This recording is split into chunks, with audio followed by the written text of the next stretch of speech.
Siyempre, una, mahalaga Panginoon. Pangalawa, gaano kahalaga ang apostol. Yan. Yung mga tinuruan ng Panginoon. Gaano sila kahalaga. So, tayo muna ay mag-pray. Ama naming Diyos, salamat po uli ng marami sa tahanan ng mga Heronimo. Salamat. Tayo po'y pumalinga upang makaunawa sila ng mga katotohanan. Naway higit na lumago ang pagkakilala nila sa iyo. Ayon po sa desire ni Apostle Peter that we must grow in grace and in the knowledge of our Lord and Savior Jesus Christ. At ganun din salamat sa kanilang loving kindness, open na tahanan upang ikaw ay ituro. At salamat sa napakaraming mga tao sa balat ng lupa kami pinagpahayagan ng ganito kadakilang mga katotohanan. Alam po namin hindi mo ipinapahayag sa iba. Meron ka mga hilirang na pagpapahayagan ng lahat ng ito, O Diyos. Aminaway yung kahabagan lagi, gabayan. Ang banal na Espiritu ang siya naming inaasahang iisang tagapagturo. At maituro ang walang iba kundi ang salita mo lamang. Katulad ng turo po ni Apostle Paul kay Timothy to preach the word, to be instant in season and out of season. Gabayan dinawa Ama yung servant, maturuan ang iyong mga lingkod. Bihilin kami Ama ng iyong malagang basbas kay aming maluwalhati, lahat dalangin sa pangalan po ng aming Panginoon Sus. Amen. So tayo po ay nasa topic na apostolic authority. Gaano kahalaga ang apostol ng Kristo? Kasi po, yung buong Bible, wala hong sinulat na aklat ang Panginoon. Di ba? Wala siyang writing dyan. Ang sumulat lahat yan, alagad niya. Nang tungkol sa kanya. Siya, wala naman siya sinulat eh. Pero ang sentro ng kanyang mga alagad, siya ang sentro ng Bible. Maging sa Old Testament, siya ang sentro eh. Prophetic nga lang. Sa New Testament, actual. Fulfillment ng prophetic writings sa Old Testament. Finulfill sa New Testament, siya ang nakasentro. Pero ang Panginoon wala siyang sinulat. Kaya para makilala ang Panginoon, abay magre-relay ka sa writings ng kanyang mga apostol. Tingnan natin ang mga apostol. Sila po ay sovereignly chosen by the Lord. Chosen sila, personally chosen by the Lord. Tingnan po natin mga kapatid sa book of Luke chapter 6. Luke chapter 6. High-tech na yung mga Bible natin. Huwag yan maglulubat. Luke chapter 6, verse number 12. Tingnan, basahin natin. Ang Panginoon, ha? And it came to pass, Luke 6:12, in those days, that he went, yung he, Panginoon yun, out into a mountain to pray. Kita nyo, no? Nagpunta sa bundok para manalangin.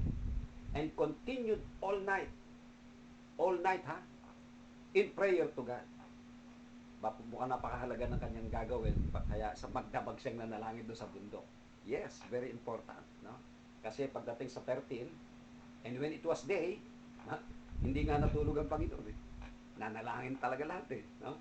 And when it was day, he called unto him his disciples. Yung disciples, marami yan. Marami siyang disciples. And of them, of those disciples na marami, he chose. Kanya ha? Kaya ang isa sa qualification ng apostle ay personally chosen by the Lord. He chose si Jesus Christ. He chose 12. Ngayon ba 12? Kasi ang Panginoon sa Kristo ay sovereign. Gusto niya 12. 12. Yeah? Ba't hindi 24? Ba't hindi 100? Ba't hindi 4? Ba't hindi 10? Kaya ang Panginoon sa Kristo ay sovereign. No? Kaya na, yung sovereignty niya, hindi naman salungat niya sa Father. Laging harmonized sa sovereignty ng Father. He chose of them, of those disciples, kaya makikita, yung mga disciples, mga elect yun. Yung apostles ay elect among the elect. Sa mga elect na disciples, namili pa siya. Kaya God is a God of election. No? He chose 12, whom He also named apostles. Pati pangalan eh. Ba't hindi dabarkad sa pangalan? O tropa.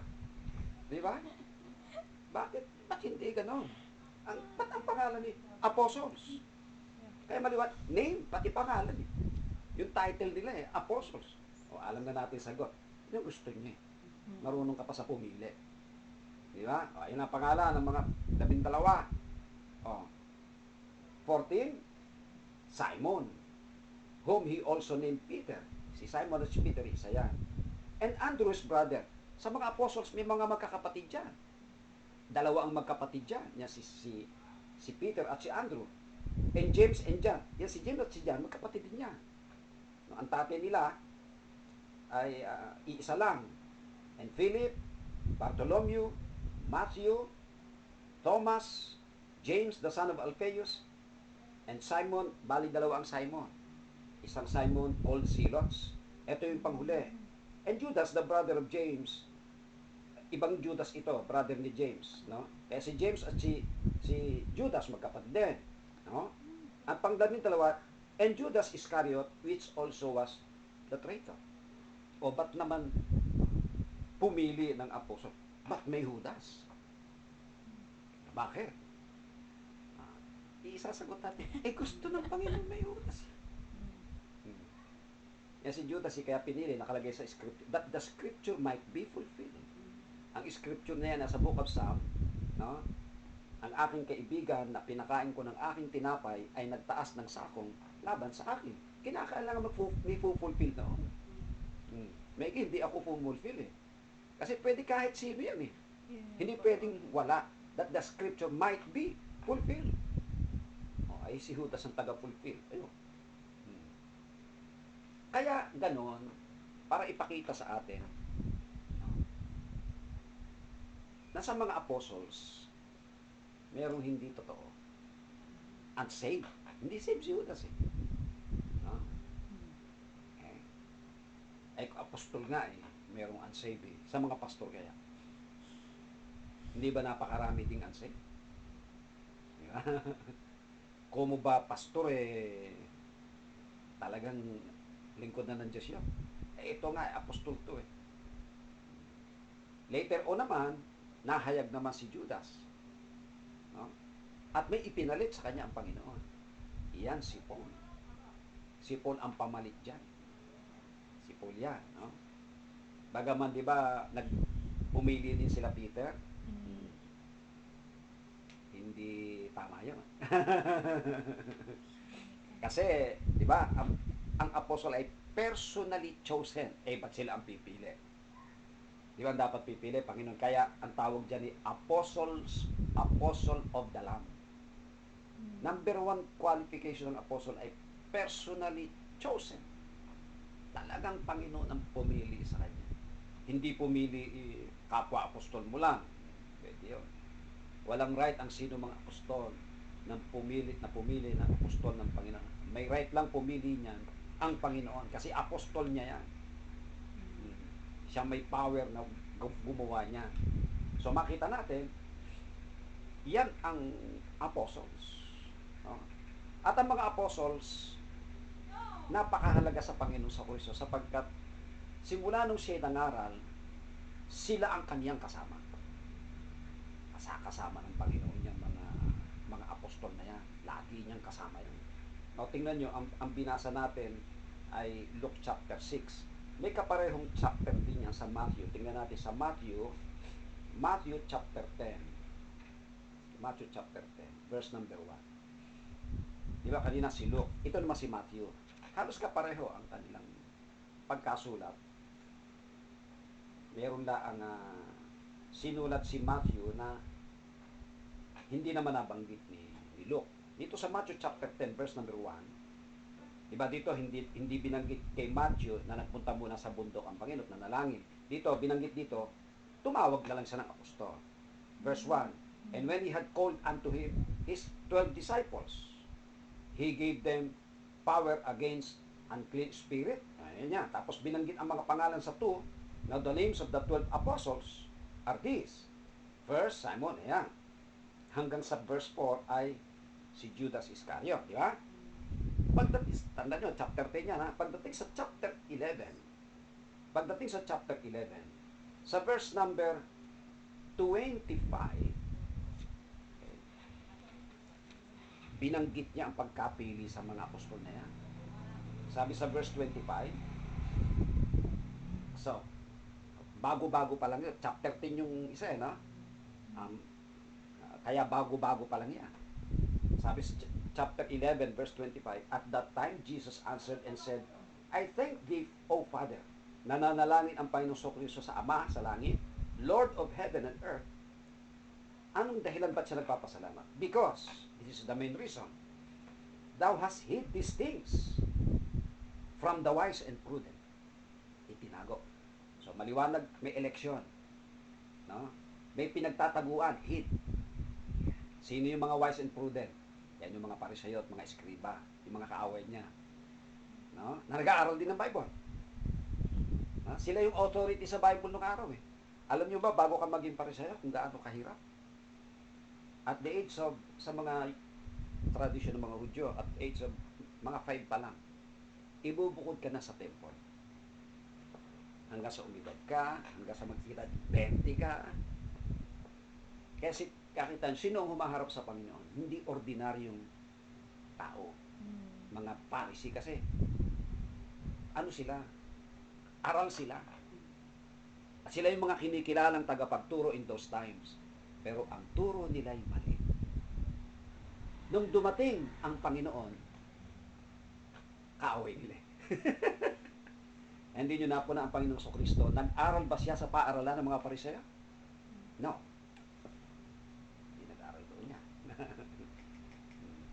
12 years old pa lang ang Panginoon, kadibati na niya sa templo yan. Nung nawala siya sa temple, di ba?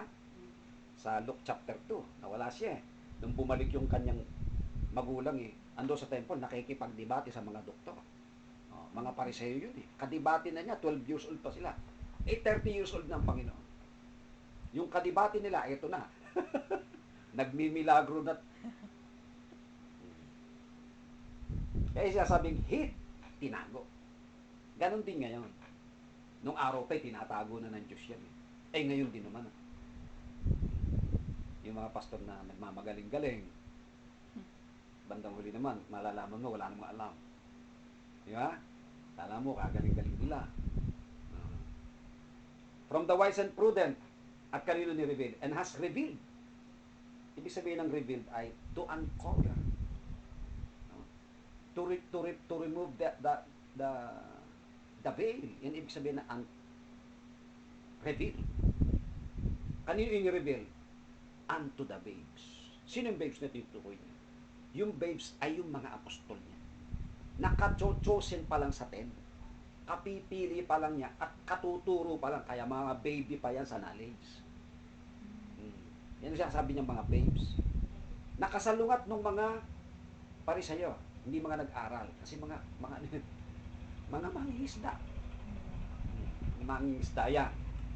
Okay. Ngayon, bakit ganon? Inireveal sa mga apostol na babes pa. Itinago naman sa wise and prudent. Ano sabi sa 26? Even so, Father, for so it's good in thy sight.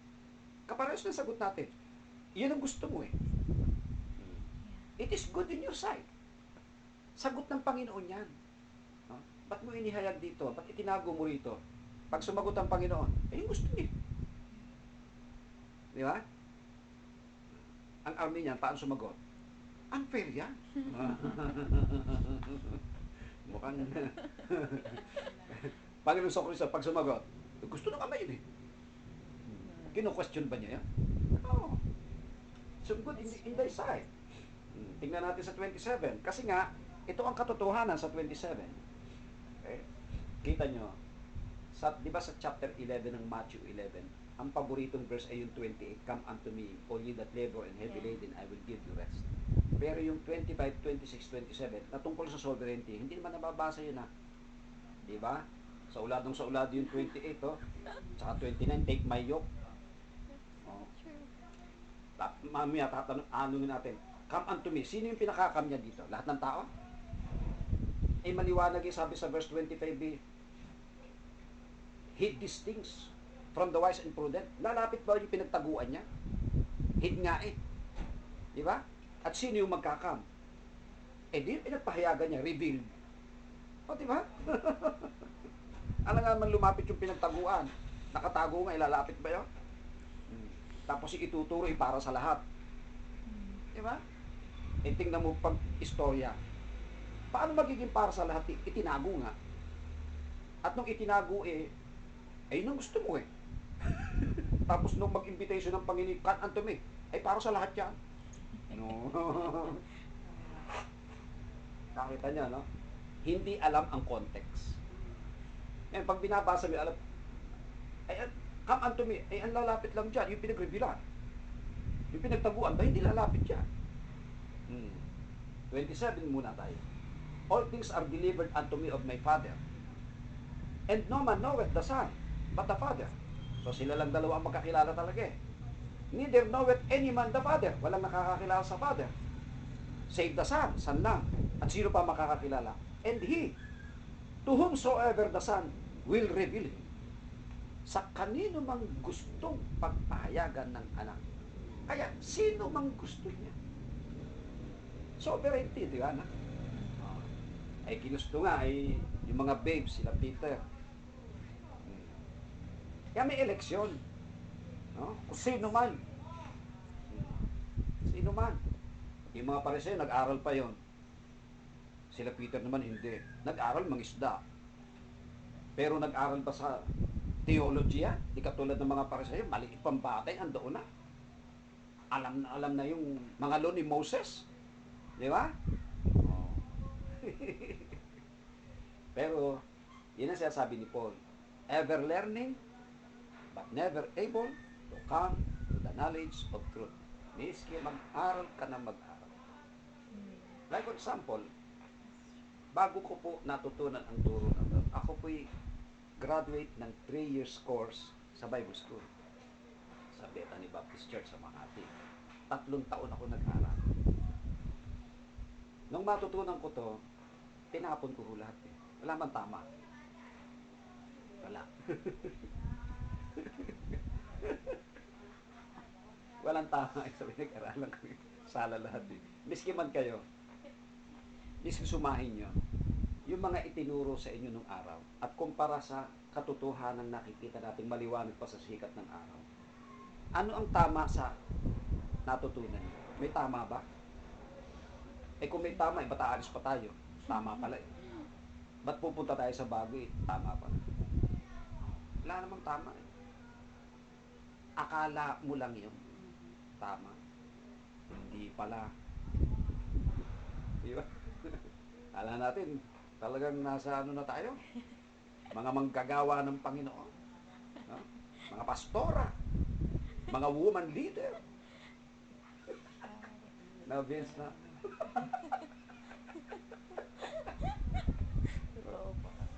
Alam natin eh. Alam na natin eh. Yung pala, bandang huli, bokya pa rin pala. Sino mang gustong pagpahayagan ng Panginoon? Ngayon, eto na ngayon. Maliwanag, sino mang gustong pagpahayagan niya? Nag-invitation na siya. Come unto me. Ngayon, sino yung lalapit sa kanya dyan? Eh, natural ko sino yung gusto niyang pagpahayagan. Maliwanag na eh. Walang nakakakilala sa kanya, walang nakakakilala sa Ama. Maliban kung sino yung gusto niyang pagpahayagan. Tapos nung nagturo ka ng come unto me, kita nyo, iniimbitahan na tayo lahat. Lapit na tayo. Mula verse 25, election eh. Tapos pagbanat mo ng verse 28 eh, hindi mo naman pinaliwanag yung 25 to 27. Sabi mo, para sa lahat. Okay? Come unto me all ye that labor heavy laden, I will give you rest. Kaya bibigyan lang ng Panginoong rest yung pagpapahayagan niya. Yun lang yun. So, nakita nyo, kaya ang apostle ay very special sa Panginoon. Tingnan natin, nung ang Panginoong Kristo ay nabuhay na mag-uli at bago umakyat sa langit, sila nung siya nangaral siya, kasama. Nung siya nabuhay uli, sila pa rin, bago siya umakyat sa langit, sila pa rin yun. Tandaan natin, ang isang tao, pag ikay mamamatay na, no? At alam mo mamamatay ka na, yung mga mahalaga sa iyo, yun ang gusto mong kasama. Yan ang mga kasama, sila Pedro, mga apostol niya lahat ang kasama. Nung hinuli nga siya, di ba? Nananalangin sa Garden of Gethsemane, katatapos lang nila ng Lord's Supper yun. Mula Passover, naging Lord's Supper, that same night, hinuli siya. Kaya nga yung sabi ng Panginoon ni, huhulihin, sasaktan ng anak ng tao, mangangalat ang mga tupa, iiwan niyo ako lahat. Sabi ni Pedro, hindi kita iiwan, sasama akong kamatayan. Hindi niya naiintindihan sinasabi niya. Sila yung huling kasama ng Panginoon kasi very important sila. Nung nabuhay na uli ang Panginoon, sino kasama na naman niya? Sila pa rin. Tingnan natin sa Acts chapter 1. Acts 1. Acts 1:1. Acts 1:1. Yung Book of Acts, para malaman natin, ang sumulat nito ay si Luke. Tingnan natin, ha? Acts 1:1. The former treatise means letter, have I made, O Theophilus. Kaya ito sulat ng isang ini-address kay Theophilus. Bakit sinasabi natin si Luke ang sumulat ito? Kasi pag binasa nyo sa Luke chapter 1, verse 1, si Luke ay ina-address din kay Theophilus. The same person niya. Kaya alam natin dito, si Lucas din ang sumulat kasi Theophilus din ang ina-addressan. Pag binasa nyo ang Luke chapter 1, 1 and 2, kay Theophilus siya naka-address eh. Ito rin kay Theophilus. Kaya the same writer niya. No? Luke. O Theophilus, of all that Jesus, at ang laman ng sulat, kaya sabi ko sa inyo, walang isinulat ang Panginoon. Ang mga writer niya, ang sentro, siya. Ang sulat niya kay Theophilus, of all that Jesus began both to do and teach. Nakasentro kay Jesus ang sulat nila. Ito na ngayon. 2. Until the day in which He was taken up, nung inagaw, umakyat sa langit. Pero bago umakyat sa langit, ito, may binanggit siya. After that, He, si Jesus Christ, through the Holy Ghost, si Jesus Christ, with the power of the Holy Ghost, had given commandments. Bago siya umakyat sa langit, with the power of the Holy Ghost, may pinag-iwanan siya, pinagbigyan ng mga commandments, mga utos, sino yan? Unto the apostles whom He had chosen. Kaya ang mga utos ng Panginoon nasa mga apostol na Kanyang pinili. Maliwanag, binasa natin kanina paano sila pinili. Among many disciples, He chose 12 whom He called apostles. Kaya they're very important. No? Walang sinulat ang Panginoon. Nasa mga apostol. Iyon ang isusulat nila ngayon. Yan ang naging New Testament Bible. At ang sentro ng mga sulat tulad ni Luke, siya. Ganyan ang Panginoon eh. Kaya, ang tawag natin dito, apostolic authority, ang tamang turo ay galing sa apostol. Hindi naman turo ng apostol, pinaniniwalaan mo. Ano pa silbi ng apostol? Oh, di ba? Pambihira eh. Yan ang kasakasama ng Panginoon. Di ba? Yan kasakasama niya eh. Ano pa sabi sa verse 3? Tingnan niyo sa verse 3. To whom, yung whom ay mga apostles, also He showed Himself alive. Sa kanila nagpakita ang Panginoon na buhay siya. Sa mga apostles niya. After His passion by many infallible proofs, being seen of them 40 days. Kaya bago umakyat ang Panginoon sa langit, nag-stay siya rito ng 40 days after ng resurrection. 40 days. No, 40 days and speaking of the things pertaining to the kingdom. Doon sa 40 days niya, nagturo pa siya sa mga apostol. mga kulang, tinuro pa niya, kinumpleto, bago siya umalis. Kasi, tandaan nyo, nung itinayo ng Panginoon ng simbahan, wala pang New Testament Bible. Hindi katulad ngayon. Andiyan ang New Testament Bible. No? Noon, wala ang New Testament Bible. Kanino mag-aaral ng simbahan? Kanino?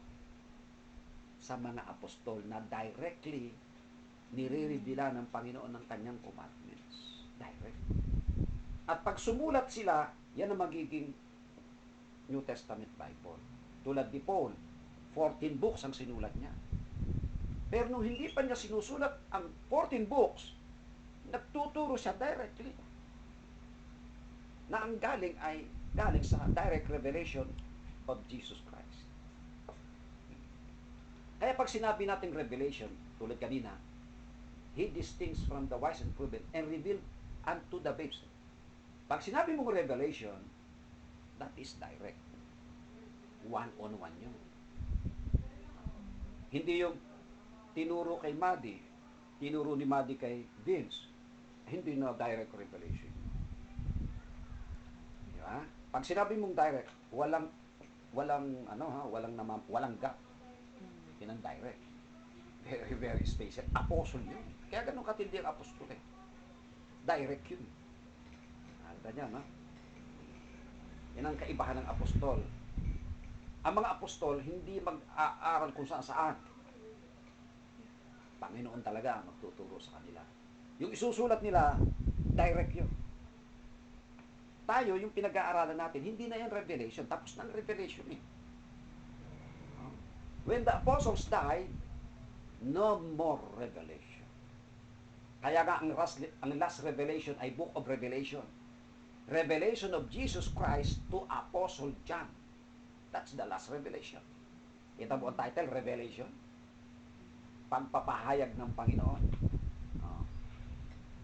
Ngayon, wala nang mga apostol, wala nang revelation. Ay ba't may Joseph Smith pa? Na kinausap daw siya sa Amerika ng Diyos. Pinakitaan ng golden plates. No? At tinranslate niya at naging Book of Mormon. Yung Bible nga, hindi mo basa lahat eh. Dagdag mo pa ang Book of Mormon eh. Hindi mo nga mabasa lahat yung yung book nila makapal eh. May Mormon book eh. Hindi, another revelation na naman yan.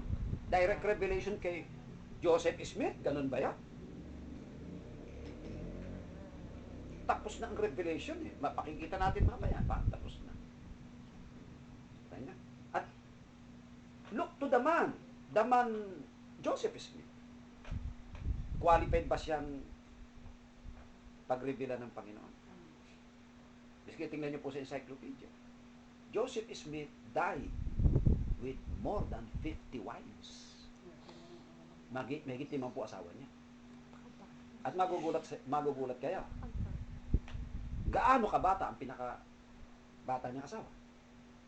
14 years old. That's the youngest. At paano namatay si Joseph Smith? Pinatay po siya ng tao sa Utah. Kaya yan ang pugad ng Mormon Church, si Utah eh. Tagad dyan si Joseph Smith. Kasi nagturo siya ng polygamy, katulad niya, nagturo siya ng polygamy, nakurap ang tao. Nagkagulo ang mga pamilya. Siyempre, yung mga lalaking masasama, gusto yun. Nakaw. Nag-asawa ng mga. Ayan. At dahil nagulo ang lugar doon sa Utah, hinuli siya. Sa galit ng mga tao, nung siya ikinulong na ng authorities, mga 18-something siya, mga 1830s yan, 1840s. Nung kinulong na siya doon sa kulungan, hindi napigil ng authorities ang tao, nilusob yung kulungan. Pinatay siya ng mob. Pinatay siya ng napakaraming tao. Yung ba magandang kamatayan? Nagturo ka ng polygamy. You have more than 50 wives. Tapos nag-translate ka ng Golden Plate at Book of Mormon. Sinulat ng isang immoral na tao. Si Judas ay Judas. Pero hindi siya immoral ha. Judas lang. Trader lang siya. Pero immoral, no. Walang immorality si Judas. Nakita niyo? Ngayon, kung kilala mo ang apostles, paniniwalaan mo ba si Joseph Smith? No. Hindi mo paniniwalaan. Kasi ang apostle, nung sila'y mamatay, tapos na ang revelation. Huli na sila. Pakita natin, they are last, no? Nasulat ni Apostle Paul sa First Corinthians, unang Korinto, chapter 4. Nagturo po si Apostle Paul ng ganito. First Corinthians chapter 4. Sa pagtuturo niya sa Corinto Church, itinuro niya ang tungkol sa kanilang mga apostol, yung kalalagayan nila. Sabi sa verse number 9, chapter 6, verse number 9. Sabi ni Paul, "For I think that God hath set forth as the apostles last." Kita nyo, panghuli na sila. Inilagay kami ng Panginoong mga apostol na panghuli na. Last, we are last. As it were appointed to death. Kaya ang kamatayan nila lahat, martyr death. Ang kamatayan ni Joseph Smith, hindi ho martyr yun. Kahiyahiyang kamatayan niya. Galit ng tao eh. For we are made a spectacle unto the world and to angels and to men. Kaya huli na.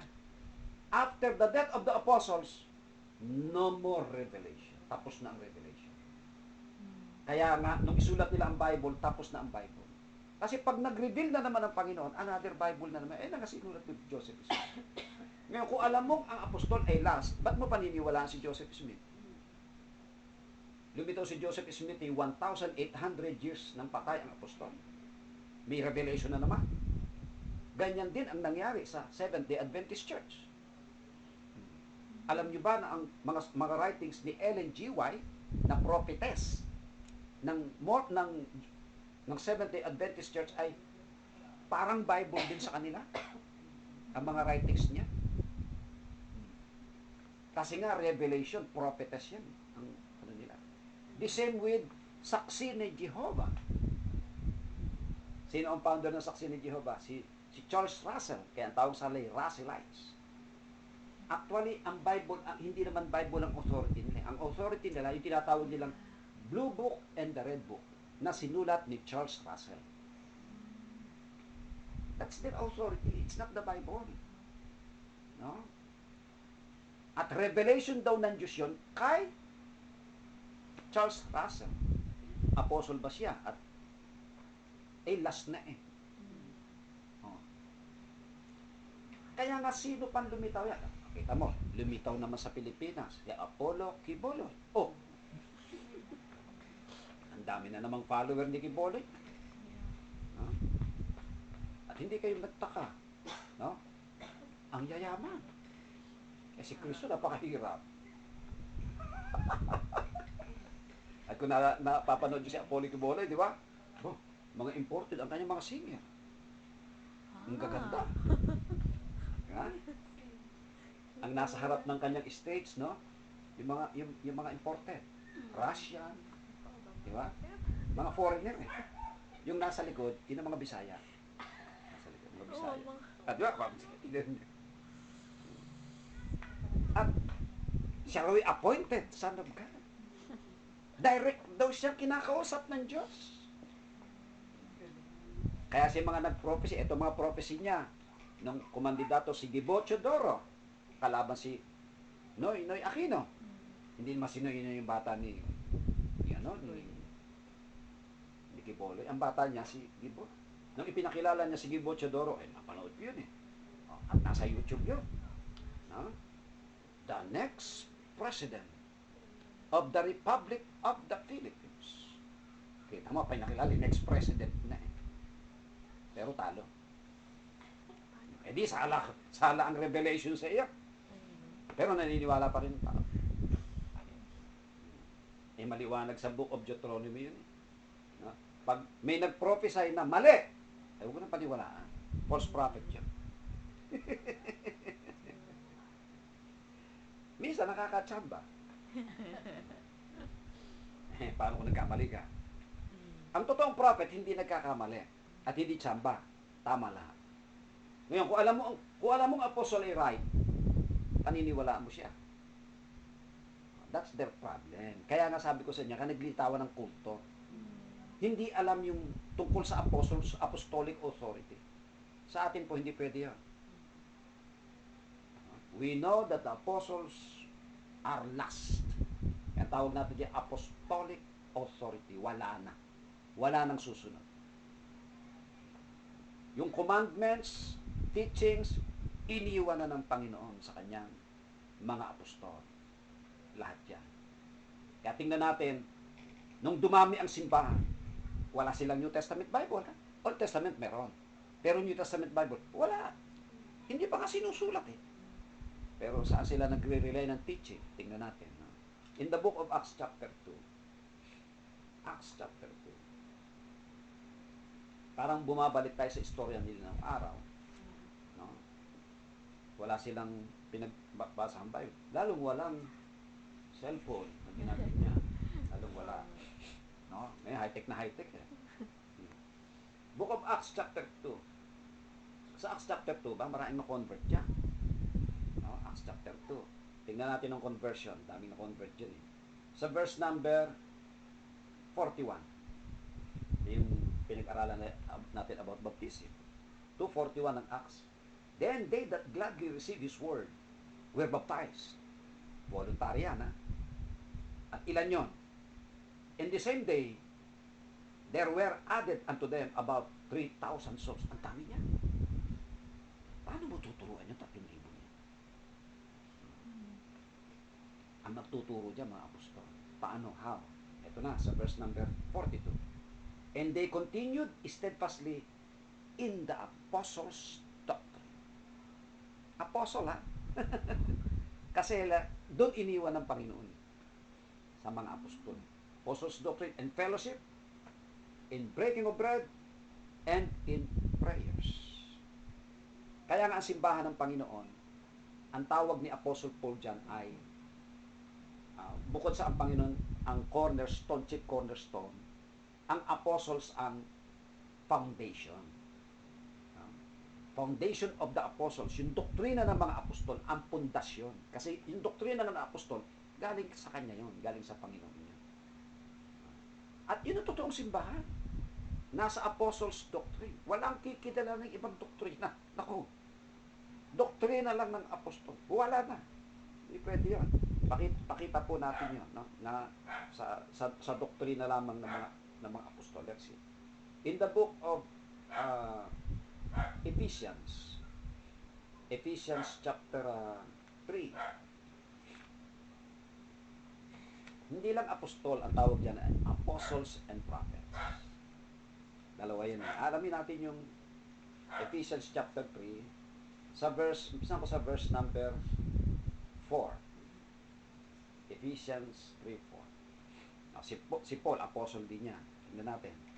Sabi niya sa verse 4, 3:4, Ephesians. Whereby, when you read, you may understand my knowledge in the mystery of Christ. Kaya pag binabasa natin, naunawaan natin yung knowledge niya about the mystery of Christ. Ito yan, no? Which in other ages was not made known unto the sons of men. Kasi nga, wala pa ang New Testament. Sa Old Testament, gray yan, hindi alam sa Old Testament na may lilitaw na church. Hindi alam niya. Ang alam ng mga Hudyo, sila lang ang love ng Diyos. Kasi alam ng Hudyo, sila ay chosen people eh. Yung may lilitaw na church, hindi lang alam yun. In other ages was not made known unto the sons of men, as it is now revealed. Ngayon, kanino ni-reveal? Unto His holy apostles, number 1 apostles, meron pa prophets by the Spirit. Yung prophets ay hindi Old Testament prophets yan. Yung prophets, yan yung malapit sa apostol. Like for example, si Luke. Hindi apostle si Luke, si Luke. Pero kasama siya ni Paul lagi. Si Luke ay isang doktor. Physician siya. Luke, the physician. Kaya dyan pinuha yung Saint Luke. Hospital. Pangalan ng isang doktor yan. Doktor talaga si Luke. Physician siya. Doktor talaga siya. Diyan kinuha yung salitang St. Luke. Hindi siya apostle, pero consider siya as prophet. Ipakita natin, nung si Paul ay hindi pa nadidiscover na apostle, si Paul mismo, na dati pangalan niya ay Saul, hindi pa siya apostol, ano ang kategory niya nung hindi pa siya apostol? Pakita natin. Sa Acts chapter 13, babalik tayo dyan. Acts 13, in verse number 1. Dito sa Antioch Church. Okay. Si Paul ay kako-convert pa lang, hindi pa siya nadidiscover na apostle. 13:1. Now, there were in the church that was at Antioch certain prophets and teachers. So walang apostol diyan, prophets and teachers ang kategory. Sino yan? Barnabas. Hindi apostol si Barnabas. Kaya prophet teacher siya. Sino pa? Simeon that was called Niger. Lucius of Cyrene. Manaen, which had been brought up with Herod the Tetrarch. Yung panlima, Saul. So si Saul, no, hindi pa siya nadidiscover na apostle, category niya ay prophets. Tulad ni Barnabas, kabarkada ni Saul, malapit sa apostle. Kaya yung mga apostle, yung mga prophets, yan yung malalapit sa apostol. Tulad ni Luke, nirevealan din sila ng Panginoon para isulat ang Bible. Balik tayo doon sa Ephesians para matapos natin yung Ephesians. Yung binasa ko kanina ay verse number 4, sa 5, verse 4 and 5. Sa 5 muna, which in other ages was not made known unto the sons of men, as it is now revealed unto his holy apostles and prophets. Kaya sa kanila ni-reveal, no? By the Spirit. Ano yung ni-reveal na yun? That the Gentiles should be fellow heirs and of the same body and partakers of this promise in Christ by the gospel. Yung ang Gentiles ay lilitaw sa istorya. No? Hindi nila alam yun eh. Sabi sa 7, whereof I was made a minister. Kaya nga ginawang ministro si Paul, kasi nga siya po'y apostle unto the Gentile, according to the gift of grace of God given unto me by the effectual working of His power. Unto me, whom am less than the least of all saints, is this grace given that I should preach among the Gentiles. Siya nagturo sa mga Gentiles na yun eh. Kaya ang tawag sa kanya, apostle unto the Gentiles. The unsearchable riches of Christ. 9. And to make all men see what is the fellowship of the mystery. Ngayong alam na ito, hindi na ito mystery. No? Alam na nga, nung una, mystery yan. Which from the beginning of the world had been hid in God, who created all things by Jesus Christ. 10. Ito yung intention ng Diyos. Ngayon, bako basahin ng 10. Siyempre, ang apostol mamamatay. 12 sila. Mamamatay sila. Yung ni-reveal sa kanila, kanino nila iiwan? Pagkamatay nila. Alangan namang kasamang mamamatay yung truth. Hindi namamatay ang truth. Walang libingan ng truth sa Bible. Ang truth ay infallible din yan. Heaven and earth shall pass away. My word is truth, shall not pass away. Saan iiwan ng apostol ang kanyang mga truth? Eto na, verse 10. To the intent that now unto the principalities and powers in heavenly places might be known by the church. Is the church the manifold wisdom of God. Yan nasa church po, ang doktrina ng apostol. No? Kaya nung namatay ang mga apostol, nasa church yun. Nasa Ephesus Church, nasa Galatian Church, Thessalonian Church. Kaya nga mahalaga ang succession. At yung church na yan ay magkakaroon ng succession. Lipat-lipat lang yan. Kasi mamamatay ang church na yan.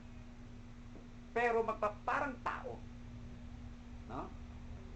Patay na si Adam at si Eve, ang dami pa rin tao ngayon. Ganon din ang mga churches. Kaya kita nyo, where is the Jerusalem Church na tinayo ng Panginoon? Punta ka sa Jerusalem, wala niyo. Where is Corinth Church? Punta ka sa Greece, andun pa rin yung Corinth, pero wala nang church doon. Where is Thessalonian Church? Galatian churches, where are they? The 7 churches in Asia. Na yan ay Turkey, Punta ka sa Turkey, andun pa rin yung place, pero wala na ang churches doon kahit isa. Patay na yan. Parang, ang church kasi parang tao. Destined to die. Pero bago mamatay, ipapasa. At parang apostol. They are destined to die. Pero bago sila mamatay, may pinagsalina. Bago mamatay na naman ang churches, may pagsasalina. Hanggang tumating sa ating panahon yung turo na yan. Tinuturo ko sa inyo, hindi ko po turo ito. Turo ito ng apostol. Kaya nga, tinitingnan natin sa Bible. Hindi natin binabago yan. Hindi natin binabago yan. Wala tayong pinagkukuhaan ng kung ano pa mang reference, kundi ang Bible, wala na. Diba? Kasi turo, apostolic na nga yan. So, nasa church ang turo. Nasa church. Tingnan nyo hanggang verse number 11. So, yung manifold wisdom, alam ng church, 11. According to the eternal purpose of God yun. Which He purpose in Christ Jesus, our Lord. Purpose ng God yun, iniutos kay Jesus Christ, no? Iniutos sa mga apostol, bago kayo mga matay, ilipat sa church, nasa church. Kaya nga ang church makakagampan ng utos ng Panginoon. Tingnan nyo, kung wala kang manifold wisdom, paano mo gagampanan ng utos ng Panginoon? Tingnan natin. Sa Matthew chapter 28, the last chapter, malimit natin binabasa ito. Umpisa ko sa verse 8. Chapter 28, the last chapter, verse number 8. Ang kausap niya ay 11 disciples kasi wala si Judas. Naghudas na siya. Sa 16. Then the 11 disciples, 11, hindi na 12 eh. Wala pa si Paul kasi si Paul ay hindi pa nako-convert. Went away into Galilee, into a mountain where Jesus had appointed them. Kaya resurrected na ang Panginoon dito, ha. Kaya tingnan nyo, very special lagi apostol. In-appoint nila, mag-uusap sila bago siya makit sa langit. 18. And Jesus came and spake unto them, to the 11. Tandaan natin sa setting ng simbahan, pag andyan ang apostles, church na yan. 1 Corinthians 12:28. God hath set in the church. Kaya setting niya to. First, apostles. Laging first sila. Kita nyo nung Lord's Supper, apostol lang naman nandun na. Wala man yung iba dun. Wala nga nanay niya dun. Kaya yung apostles, sila yung naka-front, no, sa church. At yung mga turo ng Panginoon, doon iiwan. Kaya very important sila. O, kita nyo, tagubilin dito ng Panginoon sa Panginoon. All power. Power means authority is given unto me in heaven and in earth. Yung power na yan, ililipat niya sa apostol yan. No? Go ye therefore.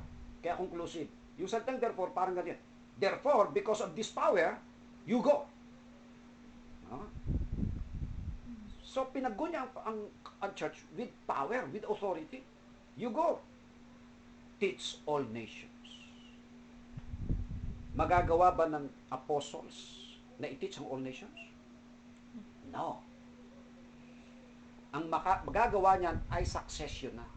They will die, pero magkakaroon succession niyan hanggang sa nakarating sa Pilipinas. Kaya itikatuparan pa rin ng salita ng Panginoon na teach all nations. Hanggang ngayon, nagtuturo ang church. In the beginning ay apostles muna. After the death of the apostles, the church in succession, and hanggang ngayon nakaka-teach into all nations. No? Ano pa susunod? Baptizing them. Ang baptism ay galing kay John the Baptist. One Lord, one faith, one baptism. Isa lang ang baptism na kinikilala ng Bible, and it is John's baptism. Even the Lord Jesus Christ ay nagpabaptize sa John. At yung power in heaven and in earth, patay na kasi si John. Pati authority ni John to baptize, nasa kanya na. Kaya pagdating doon sa teach all nations, baptizing them. Yung authority to baptize ni John, na kinuha ng Panginoon, nilagay niya sa church. Yun ang reason kaya hindi ako tumatanggap ng baptism ng kahit sinong simbahan. Ang tinatanggap ko lang na baptism ay baptism ni John the Baptist. Kung ang church ay may succession mula sa simbahan ng Panginoon, ayaw, pwede. Pero ang baptism mo ay dyan lang, Hindi kay John the Baptist. Hindi pwede yun. Baptizing them. Kaya package yan eh. Teach all nations. Baptizing the converts. No? Hanggang yan, nagtiteach sa nations. No? Ito pa. Baptizing them in the name of the Father, of the Son, the Holy Ghost. Yung pangatlo, teaching them to observe all things. Yung tuturo. Ano yung tuturo? Apostolic yun. Apostles ang pinagmulan eh. Kasi lahat ng commandments, lahat, everything na teaching, nasa kanila na. Teaching them to observe all things whatsoever I have commanded you. Kaya dapat, ang totoong simbahan, ang ituturo lang, turo lang ng apostol. No? And lo, I am with you always, even unto the end of the world. Hanggang sa end, sasamahan ng Panginoon. Sino yung sasamahan ng Panginoon eh? Yung church in succession. Patay na ang apostol. Pero bago sila namatay, na isalin sa churches yan. At ang mga churches ay nagpasa-pasa yan in succession. Kaya pag wala kang succession sa totoong church ng Panginoon, hindi ka totoong church. Hindi ka kasama sa inutusan. Wala sa iyong baptism ni John. Hindi mo kayang ituro yung all things whatsoever I have commanded you. Yung all things na whatever I have commanded you to the apostles yun, apostolic yun. Hindi mo maituturo yan. Kaya kita nyo, walang alam ituro kundi offering. Ayun, expert doon. Mali pa. May turo naman ng Bible sa offering, kaya lang wala naman alam kundi offering na lang. Yung mga pinag-aaralan natin, may ituturo ba nila yan? Hindi yun. Miski nga ako nung araw, nung hindi ko alam ang turo, hindi ko maituturo. Hindi ko naman alam yun eh. Paano ko ituturo yung bride? Paano ko ituturo yung election? Paano ko ituturo yung depravity? Paano ko ituturo yung sovereignty? Eh, bokya naman ako doon. Nag-aaral ako ng 3 to sa Bible School. Hindi ko naman napag-aralan yun. Yan ang tinuro sa atin yun. Kasi hindi rin alam ng school mismo yung turo doon. Yung school ang turo ng tao. Teacher nga namin sa personal evangelism, babae. Sinasalungot na ang Bible. I do not give ang woman to assert authority over the man. Sipin mo, mga kaklase ko, pastor, ang tagaturo, babae. Sipin mo yun, pastor ang estudyante mo, babae ka. Yung po istorya niya. Kaya ang gagawa niya, simbahan. Kaya yung simbahan na yan, na nasa succession, sinasamahan lagi ng Panginoon. I am with you. Andito pa ang simbahan ng Panginoon. Na ang dala ng simbahan ng Panginoon ay turo ng apostol. Wala na. Kasi si Paul, bago siya namatay, nagtagubilin siya kay Timothy. Si Timothy isang pastor. Si Timothy ang unang pastor ng Ephesus Church. Siya unang nagpastor niya. Si Timotheus. Tingnan natin turo niya kay Timotheus. 1 Timothy chapter 1. Kaya mahalaga ito. 1 Timothy chapter 1. Ito ang turo ni Paul kay Timothy. Natin, no? Umpisa ko sa verse 1. Chapter 1, verse 1. Sabi ni Paul. Si Timothy ay isang batang pastor. Batang-bata yan. Sa verse 1. Paul, an apostle of Jesus Christ. Baka mas bata pa to kalaibis eh. Nawang bata pa yun. By the commandment of God, our Savior, and Lord Jesus Christ, which is our hope, unto Timothy, my own son in the faith. Sabi ng own son, kay Paul siya talaga siya na-convert. Ang conversion ni Timotheus ay nasa Acts 18. No? Nandun siya na-convert. My son in the faith, grace, mercy, and peace from God, our Father, and Jesus Christ, our Lord. Kita niyo turo niya kay Timothy. I besought thee to abide still at Ephesus. Kaya sa Ephesus, siya nagpastor doon. Siya unang pastor ng Ephesus Church. Nung ma-convert kay Paul yun, tinuruan ni Paul ang Ephesus Church, iniwan niya doon si Timothy. Nagpastor doon si Timothy. When I went into Macedonia, from Ephesus, Paul went to Macedonia, but Timothy abide, nanatili siya sa Ephesus, and he pastored the Ephesus Church. That thou, ngayon naando siya, itong tagubilin, that thou mightest charge some that they teach no other doctrine. Huwag kayong magtuturo ng ibang doktrina. Ang turo dapat, yung turo lang ng apostol. Wala na. Maliwanag, no? Ayan. Okay. Mahigpit si Paul dyan. Do not teach other doctrine. Ngayon, no? Turo-turo eh. Hindi mo alam kung saan turo, nanggaling mga turo na yun. Di ba? Kung ano-ano eh. Pero, magtataka kayo, no? Ang tao, paniwalang paniwala na turo ng Diyos.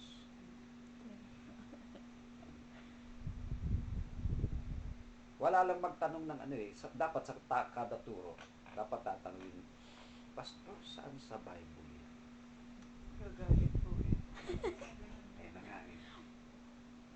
Eh, ang problema sa inyo eh. Tinuturoan ko kayo, tapos tanongin ko saan sa Bible. Ano palagay niyo sa akin? Nagtuturo ako na wala sa Bible? Para nga. Tayo naman sa atin, paborito naman nating tanong yun. At paborito nating sagutin yun. Yun ang gusto kong itatanong. Pastor, saan sa Bible? Napakagandang tanong niya. Pag ganyan ang mga tanong, di ba ang gandang sagutin? Gagalit. Hindi pag tinanong mo yung gagalit. Maliwanag, no? Ngayon, yung ituturo ngayon kay Timothy, si Timothy naman, paano ituturo? Kaya makikita nyo ang succession. Ipapasa niya. Sa 1 Timothy, hindi pa mamamatay si Paul.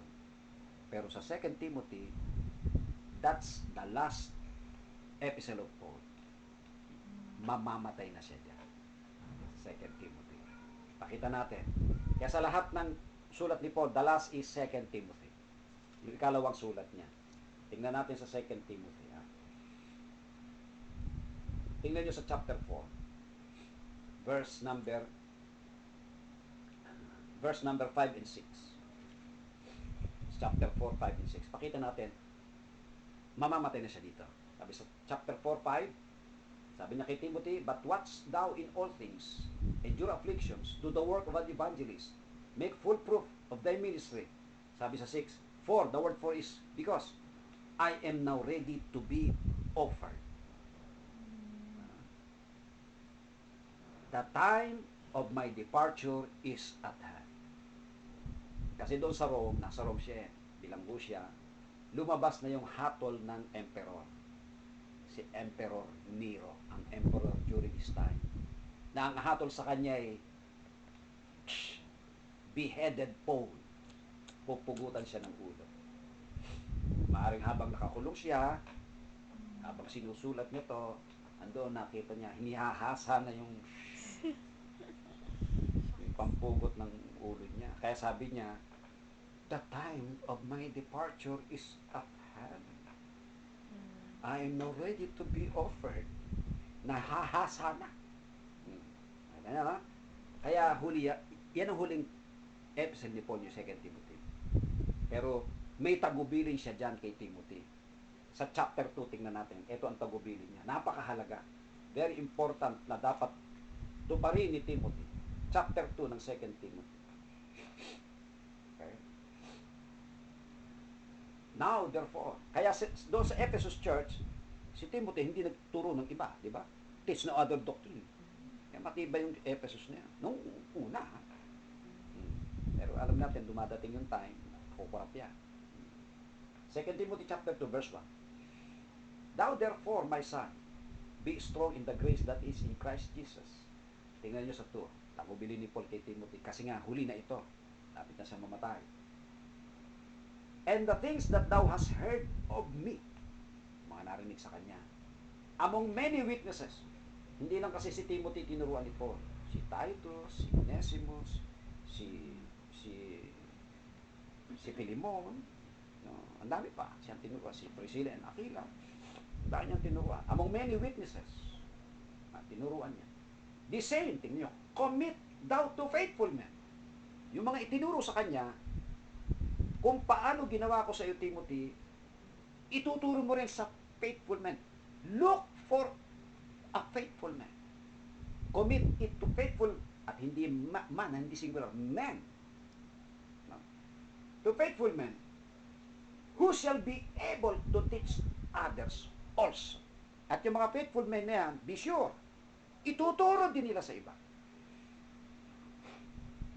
Kaya po yun ang ginagawa ko.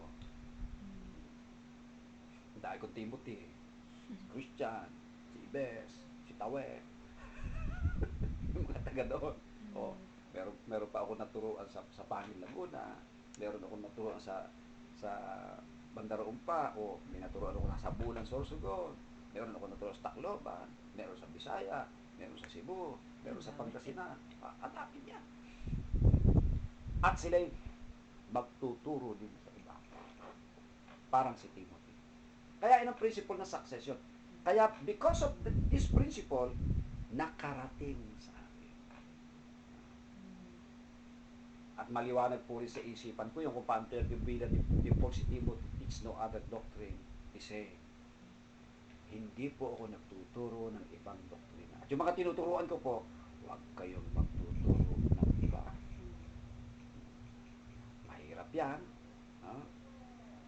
Kaya hindi mo maloloko ang simbahan ng Panginoon. Sabihin nyo, nag-reveal sa akin ng Diyos.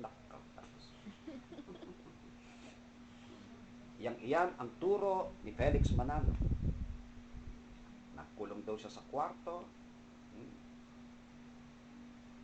3 araw at 3 gabi. Pagkatapos, may ipinahayag sa kanya ang Diyos. Kita niya, na? May mga istorya lahat ng kulto, kaya kulto yan. Yung mga istorya yan. Sila'y mga nirevealan ng Diyos daw. After the death of the apostles, they are last. The principle of revelation, tapos na. Ang sa atin, diba, nag-aaral tayo ng mga turo nila Paul, hindi na yan revelation. Ang tawag dyan ay illumination.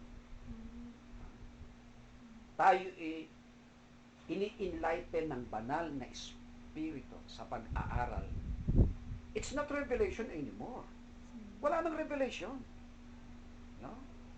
Tapos ng apostol eh. Sila ang pinag-revealan. Special people of God yan. Revelation. Kaya nga, doon sa New Jerusalem, di ba, pinag-aralan natin sa bride, no?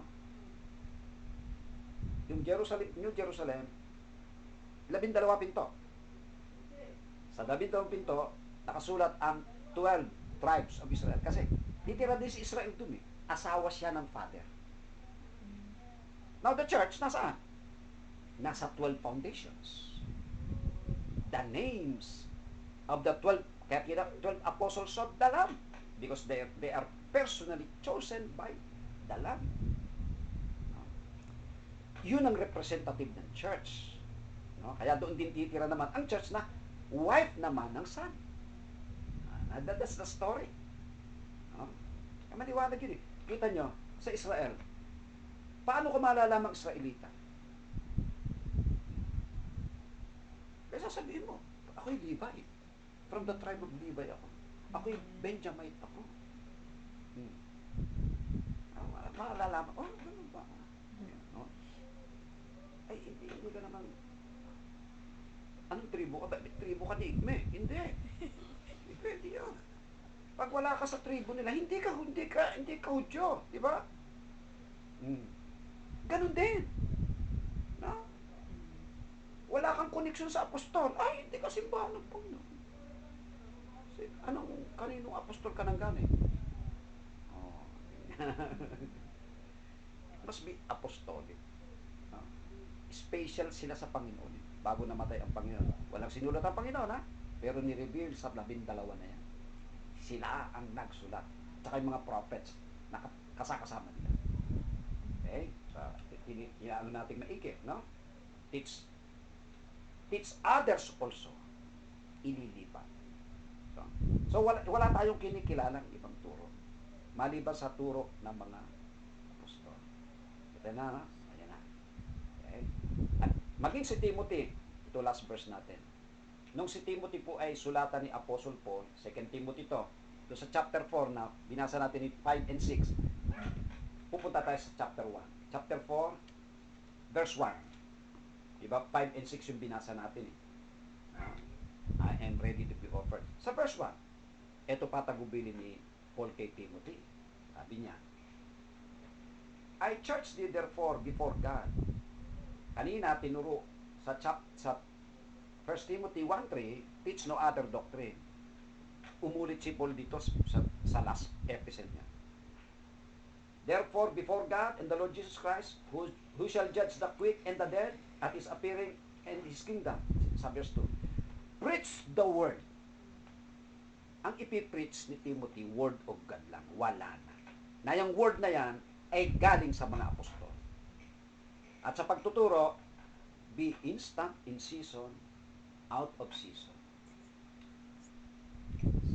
Pagka ikay magtuturo, dapat equip kayo. Tulad ko, halimbawa, one time, matin lang ako ng funeral kasi kaibigan ko yung namatay. Hindi ko alam, sabi nung anak, Pastor, pwede ka mag-preach. Alam nga sabihin ko, hindi pa ako nag-aral. Wala akong kodigo. Eh, pagkakataon na yun. Eh, sagot agad ako, sige. Ayan ang ibang turo ko sa inyo, ha? Eh, sabi niya, basta nasa Bible. O sige, hindi ako tuturo wala sa Bible. You should be instant. No? Like for example, yun about death. Patay yun eh. So, napakagandang ituro ang sovereignty of God in death. Na ang Diyos ay may appointed time of death to every man. Napakagandang ituro. Ba't yun na tinuro? Walang aksidente sa kamatayan. Lahat yan ay appointed by God. No? Kailan ka mamamatay? Paano ka mamamatay? Saan ka mamamatay? Everything. Pati nga Panginoong Kristo. May appointed time of death. No? Paano siya mamamatay? Crucifixion. They pierced my hands and my feet sa book of Psalm. Crucifixion yun. No other kind of death yun. No? Maging si Peter, sinabi kung paanong uri niya luluwatihin sa kamatayan ang Diyos. Maliwanag po yan. Kaya instant. In season, out of season. Pero ang tuturo mo, word. Ay, mga turo ngayon, hindi man word eh. Word of man. Yeah? Word of man eh. O mga kapatid, marami na tayong mga anak ngayon. No? Ay mahirap yan maturuan ng sanlibutan. Kaya dapat tayo magpatayo na ng school. Yan na. Logic yun. Kung meron lang marunong-runong doon. Pastor, saan sa Bible na inutusan tayong magtayo ng school? Secular school. Siyempre, may ibig ang pastor. Huwag ka nga marunong pa sa akin. Ha? Ikaw na nga magpastor. Pero kung talaga itatanong mo yun, mahirapan siya sagutin yun. Kung ang school ay priority at ministry ng simbahan, ba't ang Panginoon walang ganyan? Ni ang mga apostol, ba't walang ganyan? Di ba? Meron pa mga simbahan, itatayo din. Bagaman, Bible school, school pa rin yan. Tatanong naman natin, saan sa Bible ang Bible school? Saan gumraduate na Bible school ang mga apostol? Wala. Wala nun. Kaya kung tatanungin niyo ako, may Bible school ba kayo? Wala. Ang pamamaraan ng apostol ay sapat na. Paano natuto si Ibes? One-on-one teaching. Paano natuto si Latawe, si Christian? Wow. One-on-one teaching. Ganun ang ginawa ni Paul kay Timothy. At pag ako'y namatay na, ganun din ang gagawin nila. Kaya, hanggang sa dadating ang Panginoon. Yan, ha? Preach the word, be instant, in season, out of season. At pag nag-preach ka ng word, hindi mo maiwasan to. Reprove. Hindi mo maiwasan yan. Review. Nako. Na. Diba? Siguro kung naaalala nyo nung bago ako nagtuturo sa inyo, di ba? Para bang naalala ko yung mga tinuruan ko sa Pangasinan eh. Nung sila na-convert na at kinukwento nila sa akin, alam mo, Pastor, kayo nagturo dito, parang wala na kami tama talaga sa turo. Pero nagtataka naman kami, ba't ikay pinababalik pa namin? Pagkaado ako'y umuwi na, nag-uusap na sila. Parang tayo. Wala na tayong itinama dyan kay Pastor Epino. Lahat yung sala eh. Siya na lang ang tama. Sige, pabalikin pa natin. Kasi ganun talaga ako magturo, hindi po ako nang bobola ng tao eh. At pag hindi na ako pinabalik, wala akong magagawa, hindi na ako mabalik. Ibig sabihin, ba, walang converted dito. Wala akong magagawa dun. Oh. Pero pag ako pinabalik, di mako-convert. Nababalik pa ako eh. Rebuke. Oh, wala kang magagawa doon. Exhort with all long suffering. At kaya, pinag-uusapan natin kanina. And doctrine. It's very important. Tapos sabi mo, pag-uusapan ng doctrine. Bakit? Bakit tinagubilinan ni Paul si Timothy ng ganyan? Ito ang reason. 3. For the time will come. Prophetic to eh.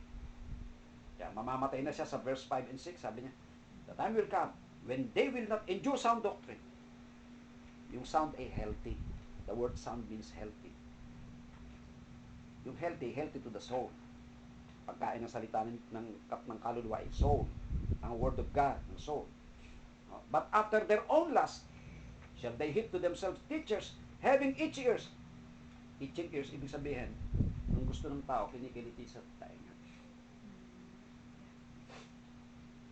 Pag hindi nakakakiliti sa tainga, ayaw niya. Ako po, hindi ako nangingiliti ng tainga. Kasi ang aking turo ay hindi nakakakiliti. Talagang magturo tayo, diretsahan. Diretsahan po yun. No? Verse 4. And they shall turn away their ears from the truth. Kita niyo? Aayaw sila sa katotohanan. And shall turn unto fables. Maniniwala sa fables. Ano ibig sabihin ng fables? Isang kwentong hindi totoo. Like, Snow White and the Seven Dwarfs. Like, Cinderella. Di ba totoo yan ah? Di ba? Like sa Pilipino, Bernardo Carpio. Parang si Samson natin yun. Bernardo Carpio. Si Malakas at si Maganda, fables yun. Tingnan nyo. Like for example, December 25. Di ba fable yan? Pero buong mundo na iniwala dyan. The whole world believe that fable. That is fable. It's not true. Hindi nga totoong kahit nga December, hindi ipapanganak si Christ ng December. Di ba? It's not true. Kaya tama si Paul. They shall turn their ears from the truth and believe unto fables.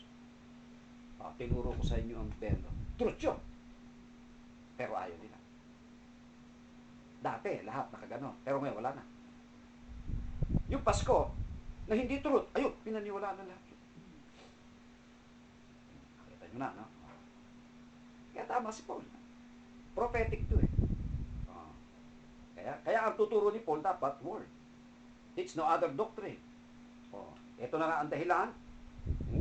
Sabi sa verse 6, for I am now ready to be offered, and the time of my departure is at hand. So nakita po natin ang turo ni Apostle Paul. Kaya po ang ating turo ay apostolic teaching. Turo ng mga apostol. Diyan nag-survive ang simbahan.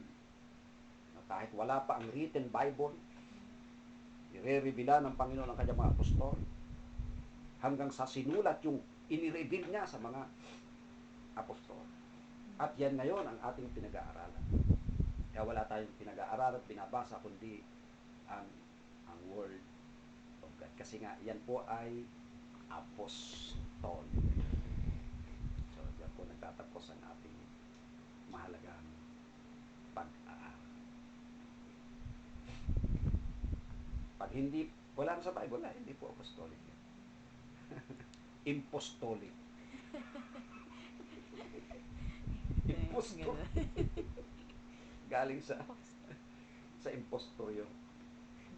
Meron po kayong tanong mga kapatid? Pastor, ano po yan, ano? Paano po naging, dito, qualified si Paul? Ibig sabihin, kasi po di ba parang ang apostles na una, mayroon silang direct revelation. So, Yes. si Paul meron din pong, isa po ba yon sa, Yes. Kasi parang may nabasa yata ako last time na parang may nireveal sa kanya yung Yes. spirit. So, yun. Sa Acts, sa 1 Corinthians chapter 15, siya yung huling apostol, the least. Siya yung panghuling pinagrevealan sa Acts chapter 15. Pero Siya it's nga, the siya nga yung Holy pampalit kay, Spirit. kay Judas Iscariot. Siya yung pampalit ng Panginoon. Kaya siya yung panglabing dalawa talaga. Alam nga naman doon sa New Jerusalem, isulat mo pangalan ni Judas doon. Siyempre, ang safe naman yun. Si Judas lang, pinakita na kahit sa mga apostol meron, ganun din sa ating kapanahunan, no? Mga churches ay wrong, mga pastor ay wrong, kasi sa apostol nga ay meron wrong. Kasi dati po parang napag-usapan namin yung iba. Napagtalo na namin na sino ba talaga yung last ano? Sino ba yun? Si Matias po ba yung Si Matias, saka dalawa yun, pinagpilian. At ang napili ay si Matias. Pero sino ang pumili? tao? So, Apostol, hindi po siya sila Peter. kinakount talaga. Hindi pwede yun. Hindi katulad ni Paul, personally chosen by the Lord yan. At si Paul ay nirecommend ni Peter. Recommended ni Peter sa 2 Peter chapter 3. Verse number 15, sinabi niya doon. Si Paul ay may marang mga sinulat na given sa kanya ng Diyos ng iba'y mahirap unawain. Recommended talaga ni Peter si Paul na lingkod ng Panginoon. Maliwanag naman yun. Tapos last po, ano, di ba parang may mga nagpe-preach po kasi na parang sinasabi nila, dadating ang Panginoon pagka, di ba sabi po kasi, teach all the nations, yung sa Matthew po. Totoo po ba yun? Hindi matuturuan ang lahat ng nation. So, hindi yun talaga pa. Yung teaching all nation, yung maririnig ng lahat ang ebanghelyo, ay mangyayari yan sa Book of Revelation. Ang magtuturo na ay angels. Saan na? Angels na. After na ng... Kasi hindi talaga natin magagawa yun. Yun po yung, Tapos sasabihin nila, kaya hindi bumabalik ang Panginoon. yun. Kasi mga tamad kayo. Di nyo tinutupad. Nakapag Hindi pa talaga ano na sa matutupad lahat, yun. darating na ang Panginoon. Dadating na ang Panginoon. Inisip ko dati, ilan pa kaya yung nation na hindi na sharean? Sabat pa, pag-aaralan din natin yun. Malalaman natin. Pero matutupad yun, na matuturuan ang all nations. Pero angel na ang gagawa niya. Kasi may dispensation yan. Ang angel today, wala silang right magturo. Kita niyo yung angel na kumausap kay Centurion sa chapter 10. Inutusan yung mga tao niya, pumunta kay Pedro. Hindi yung angel ang nagturo. Si Pedro ang magtuturo. Kasi nga walang right ang angel today. Pero sa Revelation, angel ang nagtuturo. Why? Kasi wala na church. Ni-rapture na. So, may magkaka-authority sila parang Yes. At tutupad din yung sinabi ng Panginoon na this gospel ay ituturo sa lahat ng mga bansa. Angel ang tutupad mo. with the same, kumbaga, under pa rin sila ng authority na binigay ni Yes. Jesus. Kaya, yun pa din yung fulfillment. Okay. Ang Biblia naman talaga, kumpleto lahat ng mga kasagutan. Nga lang, ang problema hindi nga lahat na pag-aaralan. Kumpleto naman. Masasagot naman lahat yun. Kailangan pa rin. Dapat talaga historic teaching. Yes. Hindi yung sarili mo, yung Sarili mo lang po. pansariling research, sariling Hindi pwede. hirap. Dati sa amin po, pastor, share ko lang sa ano, parang yung pastor namin gusto niyang pasimplehin yung ano, yung word, yung Bible. Kasi malalim daw po yung pagkakatagalog. I-revise. Parang- Parang kung ganun. I-revise mo. Eh di parang, Sa atin nga, English pa mahirap nga yung yun. pinag-aaralan Hindi natin. nga eh. Di ba? Paliwanag mo lang ng ano naman yan. Wala namang problema. Pag hindi na tuloy. Tayo naman Kaya- mga Pilipino, Siya. nakakaintindi naman tayo ng English. Kasi minsan yung Tagalog, minsan mas mahirap pangunawain eh. Hmm. Tulad halimbawa, ewan ko kung alam mga anak nyo, ano ibig sabihin ng anluwagi? Ay, hindi ko po alam. Ayan, hindi mo alam yan. Carpenter yun. Ah. Sa Ingles, Mas malalim na. sabi sa Ingles, is not he the carpenter? Pero sa Tagalog, hindi ba siya ang anluwagi? Pag Tagalog ang binasa nyo, eh, lalong, ano ang luwagi? Kaya gusto ano eh. Sabi ko kasabi, wagi pa. Eh, agiw.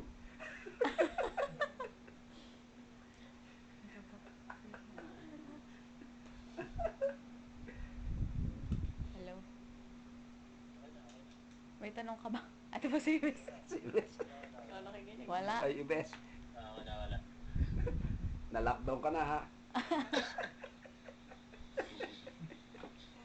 Sige po, salamat. Sige, Ibes. Okay. Ako kami pa wala ng question. Makikisi-air ho muna ako. Sige po. CR.